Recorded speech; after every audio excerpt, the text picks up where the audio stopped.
Sejam muito bem-vindos à nossa análise de hoje. Sabe aquela sensação de que o dinheiro público vive num labirinto de planilhas e jargões quase impossíveis de entender? Pois é, a gente vai desmistificar isso agora. O foco aqui é um conceito fantástico e super empoderador. Transformar pessoas comuns em verdadeiros agentes da democracia, capazes de fiscalizar o Estado de perto. E olha, garantir que os recursos que a sociedade gera se transformem em políticas públicas de verdade é, sem dúvida, o coração de uma democracia forte. Bom, para entender direitinho como assumir esse protagonismo na prática, nosso caminho hoje vai ser bem direto e passa por 5 passos. Primeiro, vamos explorar o poder do cidadão. Depois, conhecer as ferramentas da transparência. Entender o que investigar, descobrir como analisar os dados e, por fim, partir para a ação e resultados. Então vamos começar. E a nossa primeira parada é exatamente entender o tamanho do poder que o cidadão tem nas mãos. Ouvir a expressão controle social pode até soar como um conceito puramente burocrático ou distante da nossa realidade, né? Mas a verdade é bem mais empolgante que isso. O controle social é, literalmente, um superpoder legal. É o direito constitucional e a prática diária da sociedade de acompanhar as ações do Estado. Na prática, isso significa observar de perto como o nosso dinheiro é utilizado, garantir que as promessas não fiquem só no papel e, acima de tudo, cobrar a responsabilidade de quem ocupa cargos públicos. E por que isso é tão indispensável? Tem uma frase famosa que diz que a luz do sol é o melhor desinfetante. Sem esse acompanhamento da população, a máquina pública inevitavelmente perde eficiência e tende a se fechar. O controle funciona como uma barreira preventiva fortíssima contra a corrupção. Quando a gestão sabe que tem muita gente de olho, a melhoria nos processos acontece quase que naturalmente, e a transparência deixa de ser só uma promessa de campanha. E aqui vai uma mensagem fundamental para derrubar um dos maiores mitos sobre o Estado. Qualquer pessoa pode exercer o controle social. Não precisa ter formação avançada em finanças, diploma em direito ou contabilidade. Basta ter vontade de buscar as informações, fazer perguntas e propor melhorias. O simples ato de questionar o que acontece na própria cidade já transforma a pessoa em uma peça vital para o município.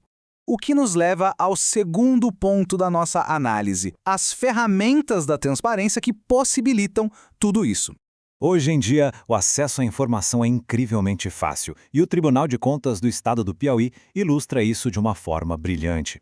Os passos são surpreendentemente simples. Primeiro, basta acessar o site. Segundo, procurar pelo menu Cidadão. E terceiro, entrar no Portal da Cidadania. E mais incrível de tudo, é um banco de dados totalmente público e gratuito, sem exigência de cadastros infinitos ou senhas especiais. A informação está ali, a pouquíssimos cliques de distância. Agora, com o portal aberto, entramos na nossa terceira etapa. O que exatamente a gente deve investigar? A regra de ouro é entender a dinâmica básica de como o dinheiro flui no governo. Pense nisso como uma balança. De um lado, a gente tem as receitas públicas, que é o dinheiro que entra no caixa, fruto dos nossos impostos e de transferências importantes como o FPM, o ICMS e o Fundeb, voltado para a educação. Do outro lado da balança ficam as despesas, que é o dinheiro saindo. Compreender como esses recursos são distribuídos, seja para a saúde, para a educação ou para manter um órgão específico funcionando, é o alicerce para qualquer investigação. Mas além dessa balança básica, tem várias áreas fascinantes para explorar mais a fundo. Dá para rastrear informações sobre os servidores públicos, como remunerações e os cargos que ocupam. Dá também para abrir a famosa caixa preta das licitações e ver na vírgula quais empresas ganham os contratos e os valores envolvidos. E tem as obras públicas. Acompanhar isso é a melhor maneira de descobrir o motivo daquele posto de saúde estar com a obra parada há anos, o que ajuda muito a evitar o desperdício em construções que viram elefantes brancos. Dados na mão. Chegamos à nossa quarta etapa. Como, de fato, analisar essas informações? Um bom controlador social não fica só lendo números frios. A ideia é fazer as perguntas certas, quase como um trabalho de detetive mesmo. Diante de uma lista de despesas, a primeira coisa a se pensar é: onde está o maior gasto público? Fazer essa simples pergunta já revela as verdadeiras prioridades de um governo. Se o discurso foca o tempo todo em saúde e educação, mas o orçamento mostra fortunas sendo despejadas em áreas que não são essenciais, a conta simplesmente não fecha. O dinheiro não mente sobre as reais intenções da gestão. O que é super interessante também é a busca por anomalias, aqueles famosos gastos atípicos. E olha, eles podem surpreender bastante. Imagina descobrir que um município minúsculo comprou material de escritório suficiente para abastecer uma capital inteira, ou que alugou uma frota de carros por preços muito acima do mercado. A mágica acontece quando a gente começa a comparar os dados e encontrar esses picos inexplicáveis que merecem uma atenção redobrada. E tudo isso nos prepara para o nosso último e mais importante ponto, a hora da ação e dos resultados. Afinal, como aplicar tudo isso no mundo real?